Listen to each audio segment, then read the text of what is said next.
Welcome back to My Mind Mashups. Ready for another deep dive? Always. Awesome. Today, we're going to be exploring something pretty amazing.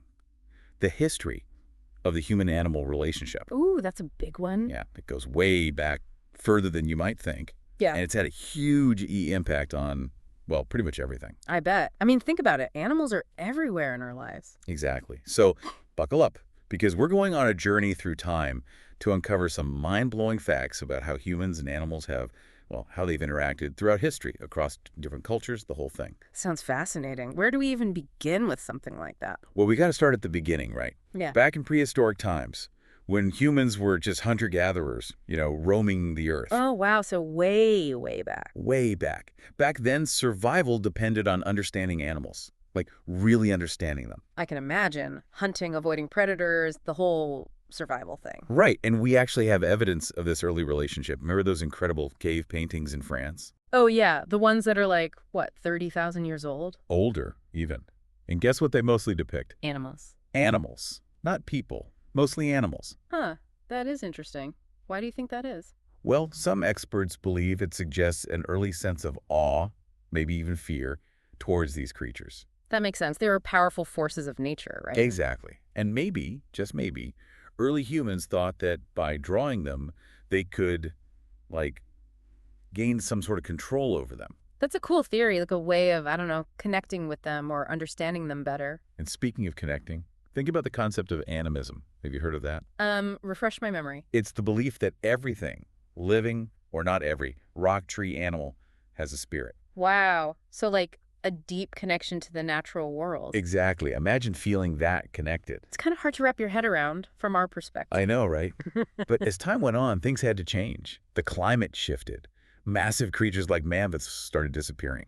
Humans had to adapt. So they settled down, right? Started farming. Exactly. And that's when they really started domesticating animals.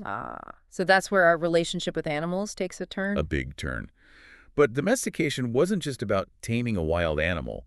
Over generations, we actually caused specific genetic changes in these animals. Wait, really? What kind of changes? Well, for example, domesticated animals tend to be smaller, with fatter bodies and even smaller brains compared to their wild counterparts.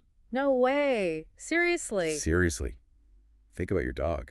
It's true, right? Yeah, I guess you're right. It's amazing how much we've influenced their evolution. It's incredible. We actually altered the course of evolution for certain species. Mind-blowing. Now, let's fast forward a bit to ancient Egypt. They love their cats, right? Yeah, everyone knows that. But did you know some cats were actually worshipped as gods? Whoa, hold on, wait, what? As gods? As gods. Not just any cat, though.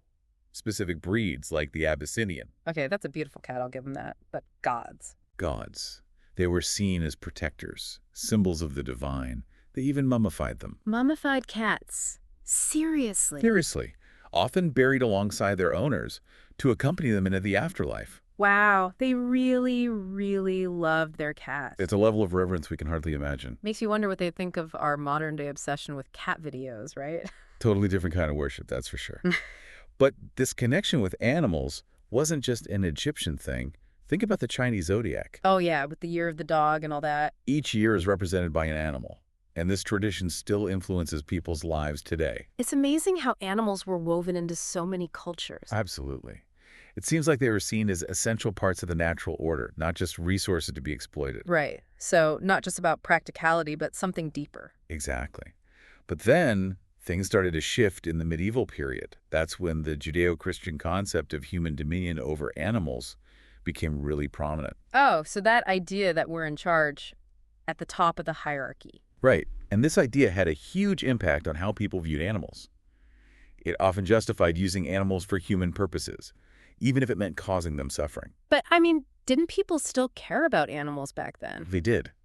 It's important to remember that even during this time, there were voices advocating for compassion, like figures like St. Francis of Assisi. Oh, yeah, the patron saint of animals. He was a champion for kindness towards all creatures. So it was a mix of viewpoints, even back then. Exactly. It's always been a complex relationship. On one hand, reverence and respect, and on the other, well, exploitation and control. It's fascinating how those competing ideas played out over time. Now, about those poor cats in the Middle Ages, they didn't fare so well. Oh, what happened to them? Remember how revered they were in ancient Egypt? Well, in the Middle Ages, they were seen as agents of the devil. What? Seriously? Cats? Seriously, especially black cats. They were associated with witchcraft and bad luck. That's crazy. What changed? Why the sudden shift? Superstitions played a big role. Sadly, this fear and ignorance led to the persecution of cats. Oh no, poor kitties. And get this, the mass killing of cats actually contributed to one of the most devastating pandemics in history, the Black Death. Wait, hold on. The Black Death. How are cats connected to that? It's all about rodents. Cats, being natural predators, kept the rodent population in check. Right. Makes sense. But with so many cats killed off, rats and mice carrying plague-infected fleas ran rampant. And, well, you know the rest. Wow. Talk about unintended consequences. So cats being killed off actually helped spread the plague. It's a stark reminder of how interconnected we are with the animal world, even if we don't always realize it. Yeah, no kidding. That's heavy. It is. But luckily, things started to shift again with the Age of Enlightenment. People began to think about animals differently. Oh, so that's when the idea of animals being able to feel and think started to gain traction. Exactly. Thinkers like Jeremy Bentham started asking questions like, can they suffer? Simple question, but such a profound shift in perspective. Right. It shifted the focus to animal sentience, paving the way for a more humane approach. So it wasn't just about religion anymore. It was about recognizing that animals experience the world in a way similar to us. That's the key. A huge leap forward in our understanding. Definitely a turning point in our relationship with animals. And this focus on animal suffering led to the emergence of animal welfare movements. Ah, so that's when people really started pushing for legal protections and better treatment for animals. Exactly. And it all started gaining momentum in 19th century England. With things like anti-cruelty laws and the formation of the SPCA. You got it. The Society for the Prevention of Cruelty to Animals. It's interesting how these movements often went hand in hand with other social reforms, right? Absolutely. Like advocating for children's rights and the abolition of slavery. There was a growing recognition that cruelty, no matter who it was directed towards, was simply unacceptable. Like people were starting to see the bigger picture, the interconnectedness of all living beings. Right, and the need for compassion for everyone and everything. Amazing how these ideas spread and eventually made their way across the Atlantic to the United States. They did. And in 1866, Henry Bergh founded the American Society for the Prevention of Cruelty to Animals, the ASPCA, in New York City. A landmark moment for animal welfare in the U.S. Definitely. And these organizations played a vital role in enforcing anti-cruelty laws and advocating for better treatment of animals. It's inspiring to see people dedicate themselves to this cause, even way back then. It shows that individuals can make a real difference. They really can. But even with all this progress, the debate about our relationship with animals continued, especially with the rise of scientific research and the use of animals in labs. That's where things get even more complex, right? Definitely. As scientific research advanced, the use of animals in laboratories increased, and that led to a whole new wave of ethical discussions. Because it raised questions about whether it's right to use animals for our own benefit, even in the name of science. Exactly. And this is when the concept of animal rights really started to take shape. So we go from reducing suffering to saying that animals actually have inherent rights, just like humans. That's the big shift. Philosophers like Peter Singer really challenged how we view animals. He argued against speciesism. Speciesism. It's the idea that humans are inherently superior to other species. Wow, that must have been a pretty radical idea back then. It was. The animal rights movement advocated for a complete end to using animals for human purposes. Food, clothing, research, entertainment, everything. It's a complete rethinking of our entire relationship with animals. A total paradigm shift. Makes you realize just how complex this issue really is, with so many different viewpoints and ethical considerations. It's a constant balancing act, trying to figure out how to coexist harmoniously. Finding that sweet spot where we can live together without causing harm. Exactly. And thankfully, with this deeper understanding of animal cognition and behavior, a whole new area of research emerged, human-animal interaction, or HAI. Oh, I've heard about that. Yeah. It's like we're finally scientifically exploring the power of the human-animal bond. Right. And guess what? Turns out that our bond with animals is more than just emotional. It actually improves our physical health and well-being. Really? In what ways? Think stress reduction, improved cardiovascular health, even therapeutic applications. Our furry friends are doing us a world of good. Amazing. Who knew those cave drawings from thousands of years ago would lead us to this? It's been an incredible journey, hasn't it? Full of twists and turns, for sure. And it's not over yet. This evolution is taking another exciting turn with artificial intelligence. We now have AI being used to analyze animal vocalizations and behaviors. Whoa, that's next level. Right. It's like we're on the verge of breaking down communication barriers that have existed for, well, forever. Imagine a world where we can actually understand what animals are thinking and feeling. That's where we'll pick up after a quick break. Don't forget to like and subscribe to My Mind Mashups for more deep dives into fascinating topics. We're also on Spotify, Audible, and Amazon Music. It's like something out of science fiction. But seriously, think about what we could do if we could actually understand what animals are saying. Right.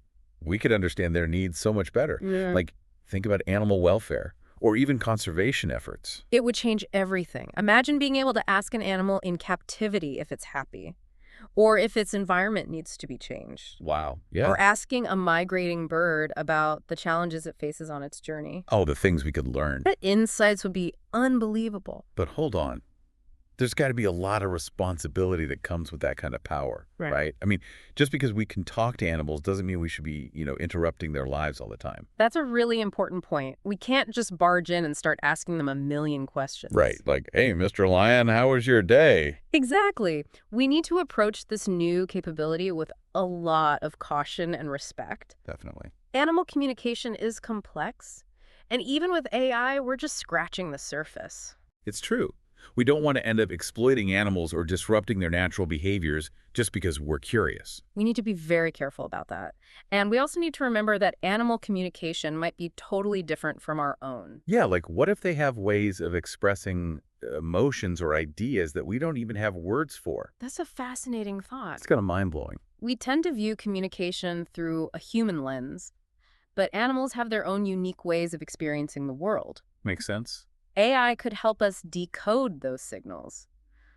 But we need to be open to the possibility that we might not ever fully grasp the nuances of their communication. It's more about listening and observing than trying to, impose our own interpretations on them. Exactly. By observing and listening carefully, with the help of AI, we can gain so much valuable insight into animal cognition, behavior, and even social structures. It's like a whole new world of discovery. It is. It's a journey that could totally revolutionize our relationship with the natural world. And speaking of discoveries, one of the most heartwarming trends I've been following is the increasing number of stories about animals actively seeking help from humans. Oh, I've seen those. Like that video of the orca that approached a boat for help. Yeah, he was entangled in fishing gear. Yeah. And remember that leopard with the pot stuck on its head? Oh my gosh, yes. Poor thing. Just walked right up to some humans like, hey, a little help here. Those stories are incredible. They really suggest a level of intelligence and trust that we don't fully understand. It's almost like they're recognizing that we can help them. Right, like they're actually choosing to seek us out in times of need. It really challenges our traditional understanding of the human-animal divide. It does. And it's so touching to see those moments of connection, like humans and animals coming together, and humans actually responding with compassion and taking action to help. Yeah, it's heartwarming. It kind of restores your faith in humanity a little bit. It does. It highlights this sense of, I don't know, shared vulnerability. Like we're all in this together, humans and animals, facing challenges, together. It's a reminder that we're all connected. We are. Recognizing that shared fate could really help us foster a more harmonious relationship between humans and animals. I think you're right. But it makes you wonder, are these instances of animals seeking help actually becoming more common? Good question. Or are we just more aware of them now because of things like social media and the internet? I feel like every day I see a video of an animal rescue going viral. I know what you mean. Increased awareness definitely plays a role. But it's also possible that as we continue to encroach further into animal habitats, these types of interactions are becoming more frequent. Yeah, that makes sense. It's like animals are having to adapt to our presence. Right. And in some cases, they're learning to seek us out when they need help. It's a little bit sad when you think about it. We're forcing them to change their behavior. It is. But it also shows their incredible resilience and adaptability. It does. So The question is, how can we build on these moments of connection? How can we use them to create a better future for both humans and animals? That's the million-dollar question, isn't it? Yeah. Especially now, with all the environmental changes happening and human impact on wildlife habitats. It's a huge challenge. How do we make sure that future generations inherit a world where both humans and animals can thrive? Well, it's going to require a lot of different approaches. For one thing, we need to protect and restore natural habitats. Definitely. And we need to address the root causes of human-wildlife conflict. And of course, we have to promote sustainable practices that minimize our impact on the environment. We can't keep doing things the way we've always done them. No, we can't. And education is a huge part of it, too. We need to help young people develop a sense of wonder and respect for the natural world. It starts with the next generation. It does. They need to understand the importance of biodiversity and conservation. They're the future stewards of this planet. Exactly. And we need to move away from this idea that humans are at the center of everything, that anthropocentric view. We need to start recognizing the intrinsic value of all living beings. We're all connected. We are. We're not just in nature, we are nature. That's a powerful way to put it. It makes me think about those indigenous cultures that have lived in harmony with nature for centuries. What can we learn from them? Oh, so much. Indigenous communities around the world hold this incredible wealth of knowledge about ecological balance and sustainable living. Their perspective is so valuable. It is. And their views on the human-animal relationship are often rooted in a deep understanding of interconnectedness and respect for all forms of life. We could learn so much from their wisdom. We really could. It's time we started listening to those voices, incorporating their knowledge into our conservation strategies. Instead of just trying to dominate and exploit nature, we need to become better stewards of the planet. And partners. Partners with nature. Partners with animals. So with all these advancements in science, technology, and our understanding of ethics, where do you see the future of the human-animal relationship going? It's hard to say for sure, but I think the future is full of possibilities, both exciting and a little bit daunting. I could see that. As we continue to learn more about animal communication and develop new technologies, we'll have to face a whole new set of ethical considerations. Like, what are the boundaries? Yeah. How far is too far? Exactly. We're entering uncharted territory, and we need to proceed with both curiosity and caution. A delicate balance for sure. But if we do it right, with careful consideration and a commitment to ethical principles, we have this amazing opportunity to shape a future where humans and animals can coexist in a more balanced and sustainable way. I like that. It's a future worth striving for. But for now, I think it's time to take a step back and reflect on what we've explored today. We've journeyed through time, from those prehistoric cave paintings to cutting-edge AI. What stands out to you as the most remarkable or surprising thing we've talked about? You know, what really strikes me is the incredible diversity of ways that humans have interacted with animals throughout history. Yeah. From reverence and worship to exploitation and control, it's such a wide range. It is. We've been all over the map. But even with all that variation, there's this persistent thread of connection. This recognition that we share this planet and depend on each other for survival. It's like we're constantly going back and forth between recognizing that interconnectedness and trying to assert our dominance over nature. Yeah, I think that's a really good way to put it. But I'm hopeful that as our understanding continues to evolve, we're moving towards a more balanced and respectful relationship. There have definitely been some positive shifts in recent years. Oh, absolutely. The rise of animal welfare and rights movements, the growing body of research on animal cognition and sentience. And a much greater awareness of our interconnectedness with the natural world. Oh, good signs. They are. And for me, those stories of animals seeking help from humans are truly inspiring. They are pretty amazing. It's a testament to their intelligence, their adaptability, and maybe even their capacity for trust. It makes you think, doesn't it, about the boundaries between human and animal intelligence. It does. It suggests that intelligence exists on a spectrum, and we humans don't necessarily have a monopoly on it. We have a lot to learn from the animal world. We really do. And I think it's important to remember that there's still so much we don't know. Every new discovery seems to push the boundaries of our understanding even further. I love that sense of mystery. Like there's always more to discover. Exactly. It makes me think back to those cave drawings from tens of thousands of years ago. Yeah. Those early humans, they might not have had our technology, but they seem to have this deep respect for the power and the mystery of the animal world. I see what you mean.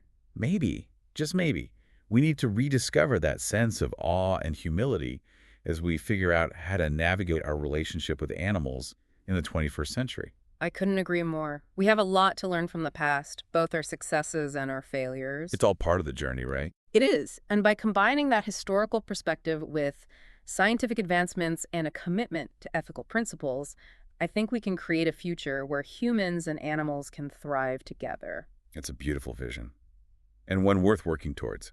And on that note, I think we're going to wrap up this deep dive into the fascinating world of human-animal relationships. It's been a pleasure exploring this topic with you today. Likewise, don't forget to like and subscribe to My Mind Mashups for more deep dives into intriguing topics. You can also find us on Spotify, Audible, and Amazon Music. Until next time, keep those minds mashing.